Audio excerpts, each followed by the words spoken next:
দায়িত্ব দেওয়া উচিত। প্রাইভেট সেক্টররা বিভিন্ন প্রাইভেট প্রতিষ্ঠানদের এই দায়িত্ব একটু বুঝে নেওয়া উচিত। হ্যাঁ, অবভিয়াসলি পরিবেশ, আমরা যখনই কালার গ্রেডিং নিয়ে কথা বলি, টপ নচ কোয়ালিটি নিয়ে কথা বলি, সেই কালার বা সেই গ্রেডিং কিন্তু খুবই স্ক্রিনিংয়ের জায়গায় যদি দুর্বল থাকে তাহলে সেটা আসলে দেখে মজা নেই। কারণ নাইট সিকোয়েন্স তখন ভিজিবিলিটি হারাবে, বা অন্যান্য সিকোয়েন্সগুলো মনে হবে অনেক বেশি ব্রাইটার।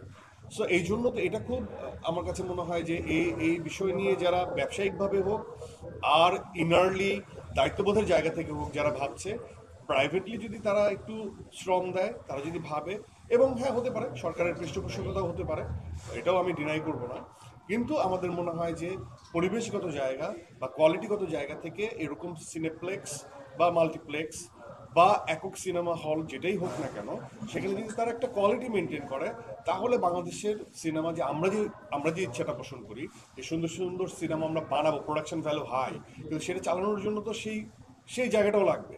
সো আমার কাছে মনে হয় যে এটা তো আসলে অবশ্যই খুব দরকারি একটা পদক্ষেপ। এবং আমার মনে হয় যে আমার যারা অগ্রজ যারা আছেন, যারা ইন্ডাস্ট্রির মাথা, বা যারা অনেক সিনিয়র, যারা এসব নিয়েই যাদের কারবার, আমি তো একজন পারফর্মার, আমি পারফরমেন্স নিয়ে আছি, আমার মনে হয় তাদের এটা রিথিঙ্ক করা উচিত, বারবার থিঙ্ক করা উচিত। এবং আমার মনে হয় যে শাকিলরাও এটা নিয়ে কনসার্ন, এবং তারা অলরেডি এটা নিয়ে অনেক দূর এগিয়ে গেছে আমার মনে হয়। ভাই একটু জানতে চাচ্ছি যে দাগি সিনেমায় আপনার নিশান চরিত্রে আপনার অভিনয়ে বেশি প্রশংসা করছে দর্শক। অনেকেই বলছেন যে এই চরিত্রের জন্য আপনার জাতীয় চলচ্চিত্র পুরস্কার পাওয়া উচিত, এ বিষয়ে আপনি কি বলেন? এটা একটা সম্মান দেখানো, এটা তাদের কথা। জাতীয় চলচ্চিত্র পুরস্কার তো অনেক সম্মানের। হ্যাঁ, আহ, তো আমি আমার পারপাসটুকু ডান করার চেষ্টা করেছি, along with my co artist যারা ছিল তাদেরকে হাত ধরে, একজন পরিচালকের হাত ধরে, একজন অর্থদাতা সে যে যতটুকু আমাদেরকে বাজেট দিয়েছে।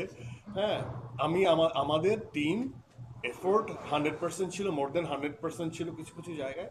আমরা সবাই, টেকনিক্যাল টিম থেকে শুরু করে সবাই এক সূত্রে এক বাক্যে এসে এক সুতো দিয়ে একদম আমাদের জার্নিটা খুব প্রিসাইজলি করার চেষ্টা করেছি। এখানে সবার ইমোশন জড়িত। সেখান থেকে হয়তোবা নিশান চরিত্র যদি দর্শকের কাছাকাছি পৌঁছে থাকে, কেউ কেউ প্রশংসা করবে, কেউ কেউ অনেক আমাকে ওয়েলকাম করবে, বাট এটা সময়ের ব্যাপার। সেটা সেই জুরি বোর্ড তারা বিবেচনা করবেন কিভাবে, সেটা দেখে যদি হয়। আমি তো অ্যাওয়ার্ডের ক্ষেত্রে তো আমি বরাবরই বাচ্চা, আমি তখন বাচ্চা হয়ে যাই। শিহাব ভাই আপনার কাছে আপুর কাছে জানতে চাই নিশো ভাইয়ের সাথে কাজ করার অভিজ্ঞতা। নিশো ভাইয়ের সাথে কাজ খুবই করার বাজে।